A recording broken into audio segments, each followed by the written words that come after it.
Oke, sebelumnya kami dari kelompok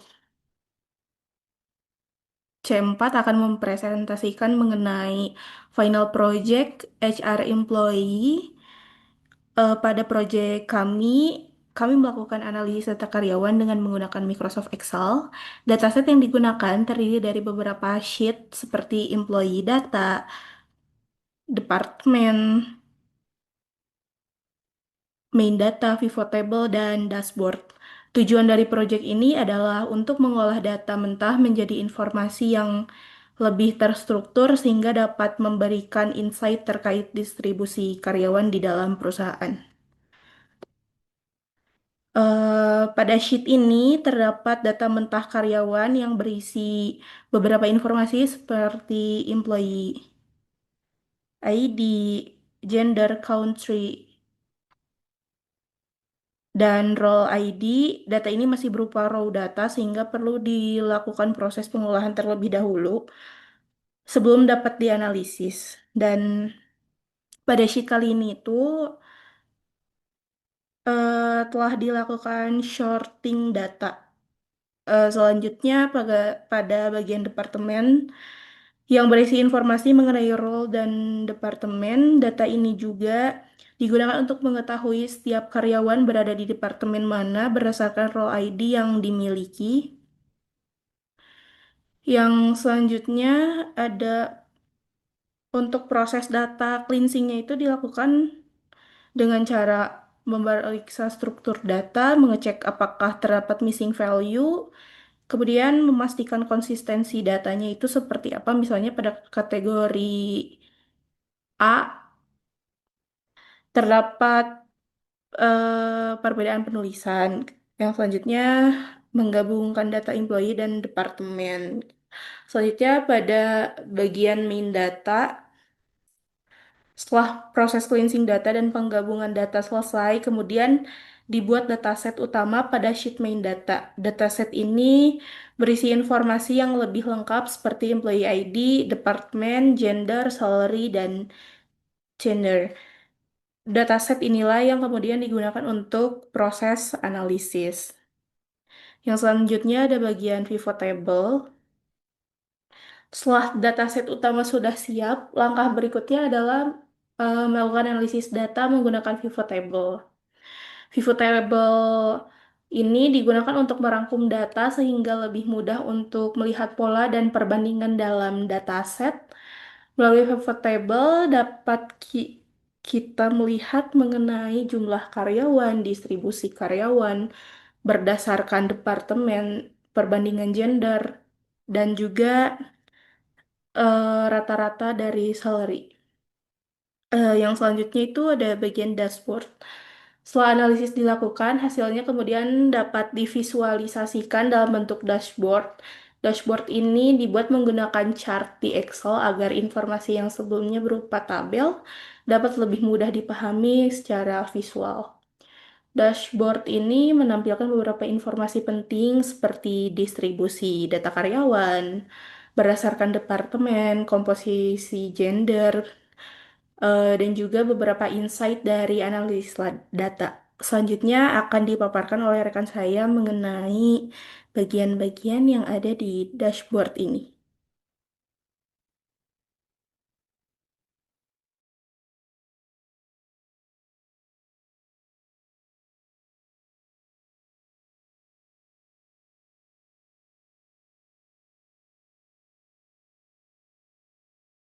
Mungkin share screen-nya bisa di close dulu.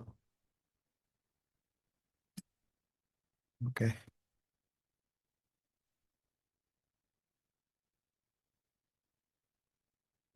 Jadi kita berikutnya akan membahas tentang dashboardnya. Untuk summary awalnya, pertama dilakukan tanpa filter apa-apa dulu dan bisa dilihat kalau total employee-nya ada 1.802 orang dengan average salary per month dalam USD-nya yaitu 316.839.614 USD dan total annual salary dalam US dollar 3.802.075.368. Dan rata-rata pekerja yang ada di sini berumur 37,7 tahun dan rata-rata masa jabatan mereka tuh sekitar 9,8 tahun. Oke, langsung saja. Di sini aku akan berfokus untuk membahas di bagian total employee by country dan total employee by department. Pertama kita coba lihat dulu, kita tekan slicernya di bagian yang male. Dapat lihat kalau dari total employee by country, untuk pekerja laki-laki itu paling banyak berasal dari Inggris, lalu dilanjut oleh dari Amerika, dan terbanyak ketiga dari Jerman. Untuk departemennya, paling banyak ada di Departemen Engineering and Data, lalu Operation, lalu yang paling banyak ketiga Sales and Marketing untuk yang laki-laki. Sekarang kita coba untuk yang perempuan. Sedangkan untuk yang perempuan paling banyak berasal dari negara Argentina, lalu negara Inggris, dan juga negara Jerman. Dan untuk departemennya, sama seperti yang laki-laki, departemen paling banyak tetap dari Departemen Engineering and Data. Lalu Operation, namun kali ini yang paling banyak ketiganya berasal dari Product Management. Mungkin kita bisa lihat dari by generation, untuk baby boomers ternyata hanya berasal dari negara Amerika saja, dan jumlahnya hanya satu, ada di Departemen Product Management. Kita coba untuk Gen Y, lumayan cukup banyak employee yang merupakan Gen Y, paling banyak ada dari negara Inggris dan juga negara Amerika. Dan departemennya paling banyak di Engineering and Data. Untuk Gen X, tidak sebanyak Gen Y, paling banyak berasal tetap dari Inggris, dan departemennya sama banyaknya di Engineering and Data dan juga di Operation. Dan yang terakhir untuk Gen Z, ada kesamaan di jumlahnya untuk yang berasal dari Amerika dan juga Jerman, tapi dari departemennya paling banyak ada di Engineering and Data, lalu di Departemen Operation. Untuk penjelasan berikutnya bisa dilanjutkan.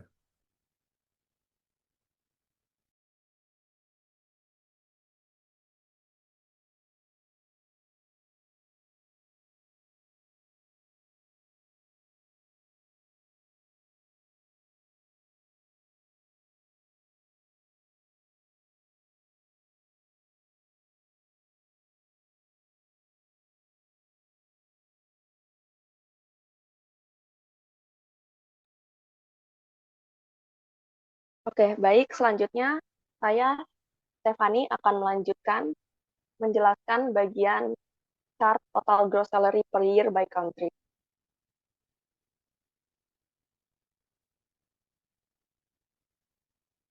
Chart ini menunjukkan total pengeluaran gaji perusahaan berdasarkan negara tempat karyawan bekerja. Dari grafik terlihat bahwa beberapa negara memiliki total pengeluaran gaji yang cukup tinggi, seperti dari England atau Inggris sebesar 594 juta US dollar, kemudian kedua dari United States sebesar 578 juta US dollar, dan ketiga dari Jerman sebesar 556 juta US dollar. Kemudian di sini kita bisa memvisualisasikannya dengan slicer. Untuk female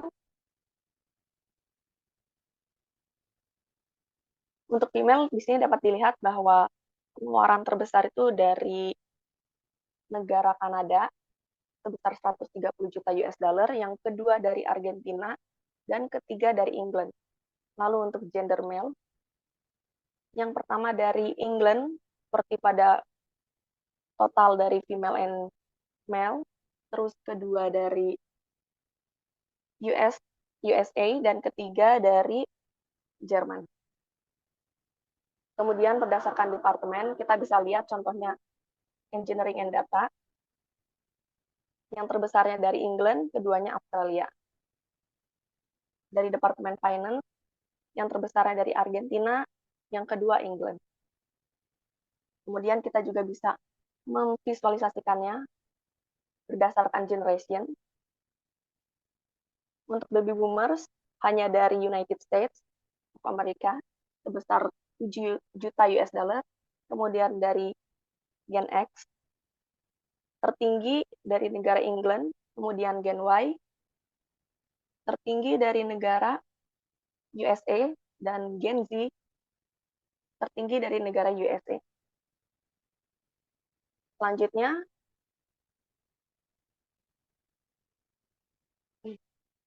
total gross salary per year by department di bagian sini dalam bentuk kolom chart berwarna biru.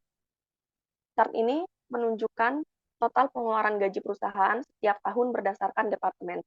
Dari grafik terdapat terlihat bahwa Departemen Engineering and Data memiliki total pengeluaran gaji yang paling besar sebesar 1 miliar US dollar. Kemudian kedua diikuti oleh Operation sebesar 968 juta US dollar dan ketiga dari Departemen Sales and Marketing sebesar 637 juta US dollar. Kemudian kita bisa dapat memvisualisasikannya berdasarkan gender female. Terbesar masih dari Engineering and Data, lalu kedua sama Operation, dan ketiga Product Management. Lalu berdasarkan gender male, yang terbesar juga masih sama dari Engineering and Data, kedua Operation sama, dan ketiga Sales and Marketing. Kemudian berdasarkan generation-nya, kita lihat dari baby boomers, hanya dari Departemen Product Management, kemudian Gen X, tertingginya dari Engineering and Data, sama seperti pada umumnya. Lalu dari Gen Y, masih dari Engineering and Data, dan Gen Z dari Operation. Dari data ini dapat disimpulkan bahwa sebagian besar biaya tenaga kerja perusahaan terpusat pada departemen yang berhubungan langsung dengan pengembangan produk dan operasional perusahaan. Oke, selanjutnya akan dijelaskan oleh rekan saya, Kak Fatma. Silakan, Kak.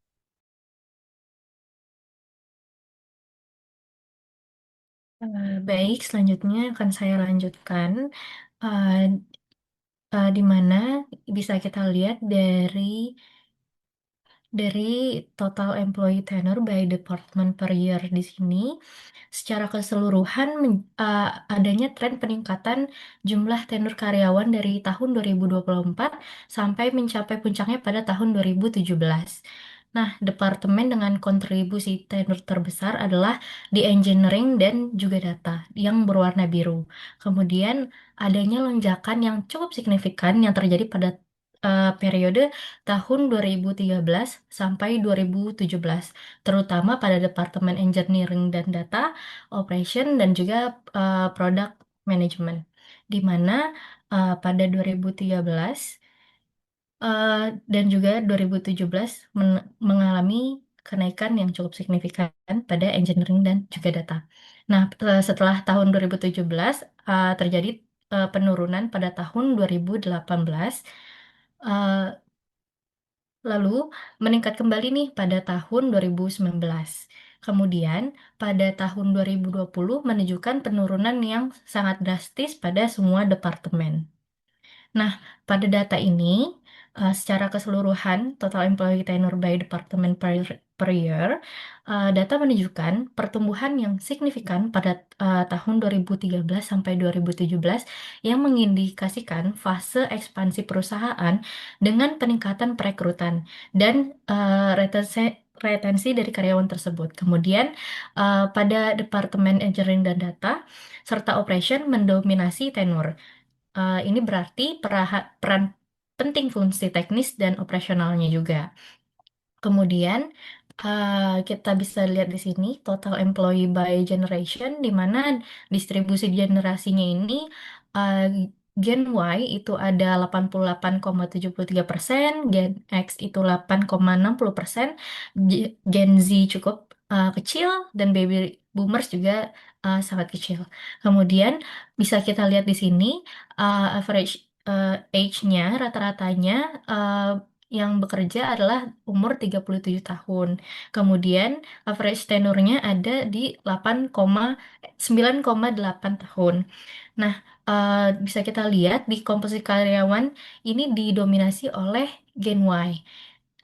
Di ini menunjukkan mayoritas tenaga kerja berada pada tahap mid karirnya. Kemudian rata-rata tenurnya hampir di 10 tahun. Eh, ini berarti bisa kita interpretasikan bahwa stabilitas dan juga adanya retensi karyawan yang cukup baik. Namun, bisa kita lihat juga nih, Gen Z sangat kecil. Presentasinya ini mengindikasikan potensi kesenjangan dari generasi dan perlunya strategi regenerasi tenaga kerja di masa depan. Seperti itu. Sekian dari saya kembalikan kepada Sinta. Terima kasih. Baik, terima kasih. Berdasarkan hasil analisis dari dashboard ini, terdapat beberapa rekomendasi yang dapat dipertimbangkan oleh perusahaan. Pertama, perusahaan perlu mengoptimalkan distribusi karyawan antar departemen karena terlihat bahwa sebagian besar tenaga kerja dan biaya gaji berada pada departemen engineering dan data serta operation. Kedua, perusahaan perlu mengontrol dan mengevaluasi pengeluaran gaji, terutama pada departemen dengan total salary terbesar agar tetap seimbang dengan produktivitas karyawan. Yang ketiga, karena mayoritas karyawan berasal dari generasi milenial atau Gen Y, perusahaan dapat menyediakan program pengembangan karir dan pelatihan kepemimpinan untuk mempersiapkan pimpinan di masa depan. Dengan memanfaatkan analisis dashboard ini, perusahaan dapat mengambil keputusan yang lebih tepat dan berbasis dalam mengelola sumber daya manusia. Adapun kesimpulan yang dapat ditarik dari proyek ini, dapat disimpulkan bahwa Microsoft Excel ini dapat digunakan untuk mengolah data karyawan, mulai dari proses data cleansing, analisis menggunakan pivot table, hingga visualisasi data dalam bentuk dashboard. Dengan adanya proses tersebut, data mentah dapat diubah menjadi informasi yang lebih mudah dipahami dan bermanfaat untuk pengambilan keputusan. Sekian pemaparan dari kelompok kami. Terima kasih atas perhatiannya.